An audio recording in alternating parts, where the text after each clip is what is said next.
Episode kedua, produk keuangan. Sebelumnya saya sudah menjelaskan mengenai produk-produk keuangan sedikit. Sekarang kita bisa lebih memahami agar kita tidak merasa ditipu atau mungkin disalahgunakan. Kita perlu memahami. Pertama, ada namanya produk keuangan yang menciptakan pendapatan atau generating income. Generating apa? Menghasilkan. Menghasilkan untuk pendapatan. Contoh, tabungan. Loh, tabungan kan cuma buat menyimpan saja. Iya, menyimpan gaji kita, menyimpan pendapatan kita, menyimpankan harta-harta dalam bentuk kas, termasuk transaksi. Bagi keluarga cerdas Indonesia yang kita maunya syariah, nggak mau ada riba, nggak mau ada bunga, gampang. Tinggal datang ke banknya, minta saya tidak ada bunga, selesai. Atau pergi ke bank syariah. Tabungannya namanya wadiah, itu yang tidak ada bunga, tidak ada bonus. Terus generating income-nya dari mana? Ya, dari pendapatan kita dalam, kita kalau sebagai karyawan, gaji kita masuk di situ. Lalu juga kalau kita bisnis, income kita, pendapatan kita, keuntungan kita disimpan di situ. Tabungan ada juga yang dalam bentuk digital, kayak e-wallet. Kalau saya digital untuk nyebutin nama, ya OVO, GoPay, ShopeePay, Dana, segala macam. Apalagi yang produk mengenerate income, investasi. Kalau nabung sama e-wallet, kita kebanyakan buat transaksi. Kalau investasi, itu bisa generate income lebih banyak. Ada investasi dalam bentuk pasar uang atau pasar modal. Banyak ya, walaupun kita perlu memahami lebih dalam, nah ini nanti ya, kita perlu belajar lebih dalam produk-produk investasi di pasar modal atau pasar uang. Coach, saya mau yang sesuai dengan syariah. Banyak produk-produk yang berbasis syariah yang sekarang juga banyak. Tapi tolong pahami akad-akadnya. Kalau misalnya kita mau syariah, pahami akad-akadnya. Termasuk risiko-risikonya. Kalau di sini, jangan sampai kita,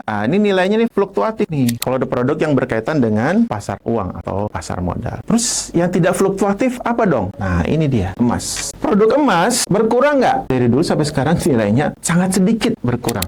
Tapi kebanyakan ini mengenerate income. Malah nilainya naik. Padahal beratnya, ukurannya tetap emas-emas batangan. Jadi dia stabil. Tapi nilainya, value-nya, dia naik. Sebenarnya ada lagi yang lebih menarik investasi, itu dalam bentuk sektor real. Apa itu? Properti. Atau kita berinvestasi kepada bisnis teman-teman kita, saudara-saudara kita, atau orang-orang yang kita kenal yang dipercaya. Kenapa itu real? Ketika kita invest, bisnis berjalan, menghasilkan, lalu kita bagi hasil. Dan itu, dalam syariah itu, akad-akadnya biasanya itu mudharabah atau musyarakah. Namun perlu dipahami, ini high risk dan high return. Coach, saya mau uangnya banyak dong gitu. Ya boleh, income tinggi ya, pendapatan tinggi, tapi risiko juga tinggi. Itu hukum dari investasi. Jadi yang mengenerating income produk uangnya itu apa? Tabungan dan investasi. Kalau e-wallet itu untuk yang produk digital.